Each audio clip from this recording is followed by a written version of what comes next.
आइए बच्चों प्रश्न को समझते हैं। बिंदुओं 0 0 तथा 9 12 को जोड़ने वाली रेखा को समत्रिभाजित करने वाले बिंदुओं के निर्देशांक ज्ञात कीजिए। समत्रिभाजित करेंगे दो बिंदु, तो हम इसकी मुख्य अवधारणा बनाते हैं। सबसे पहले मुख्य अवधारणा क्या होगी बेटा? मुख्य अवधारणा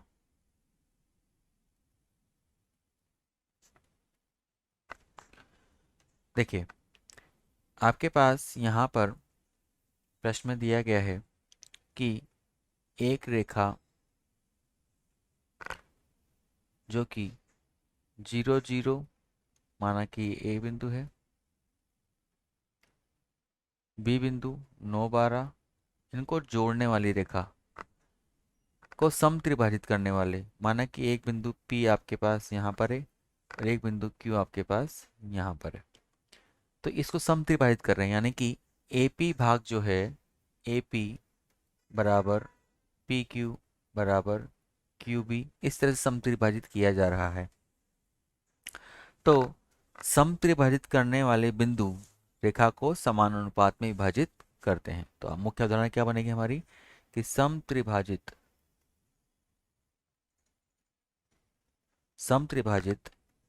करने वाले बिंदु रेखा को समान अनुपात में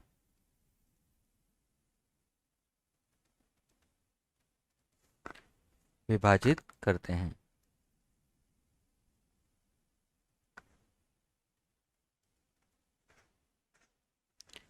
तथा अंतःविभाजन सूत्र अंतःविभाजन सूत्र क्या होता है बेटा? ये अगर x1 y1 x2 y2 ये दो बिंदु आपको यहाँ पर दिए गए हैं, तो इसको m अनुपात n में विभाजित करने वाले बिंदु के निर्देशांक क्या होंगे? m x2 plus n x1 बटा m प्लस n तथा m y2 plus n y1 बटा m प्लस n। ठीक है, अब इसके अनुसार हम प्रश्न का हल यहाँ पर करते हैं। प्रश्न का हल चित्रानुसार देखिए, अब आपके पास जो बिंदु P होगा, ये बिंदु P, ये एक अनुपात और इन दोनों का दो अनुपात में विभाजित करेगा, और जो Q बिंदु होगा वो दो अनुपात एक के अनुपात में विभाजित करेगा।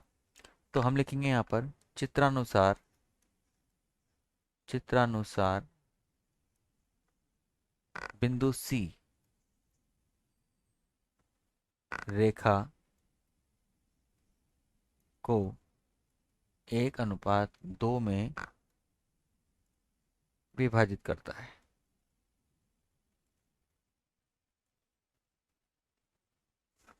ठीक है, तो C के निर्देशांक क्या होंगे बेटा? C के निर्देशांक C के निर्देशांक होंगे 2 × 0 प्लस 1 × 9 बटे 2 प्लस 1, कोमा 2 × 0 प्लस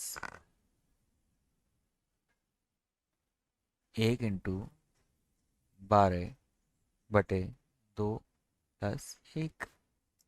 ठीक है, हल करने पर हमें मिलेगा 3, 4। इसी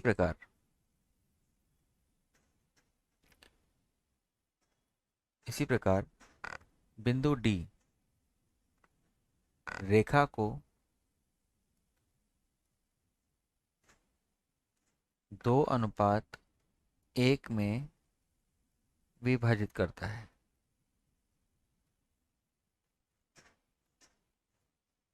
ठीक,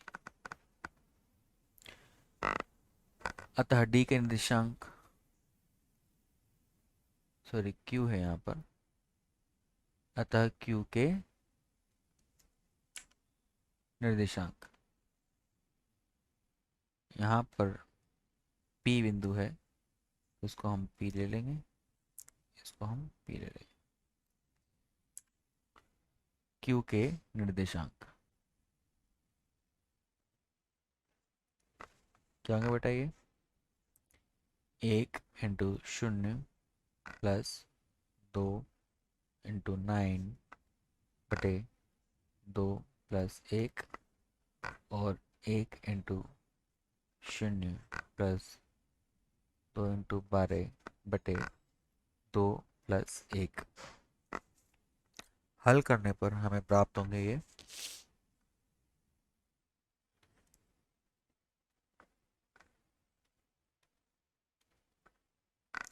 6,8। अतः निर्देशांक, जो अभिष्ट निर्देशांक है वो क्या होंगे बेटा? 3,4, ये पी के निर्देशांक है, और क्यू के निर्देशांक 6,8। तो इस प्रकार से हमारा उत्तर विकल्प नंबर ए सही हो जाता है। आशा करता हूँ आपको ये प्रश्न समझ में आया होगा। धन्यवाद।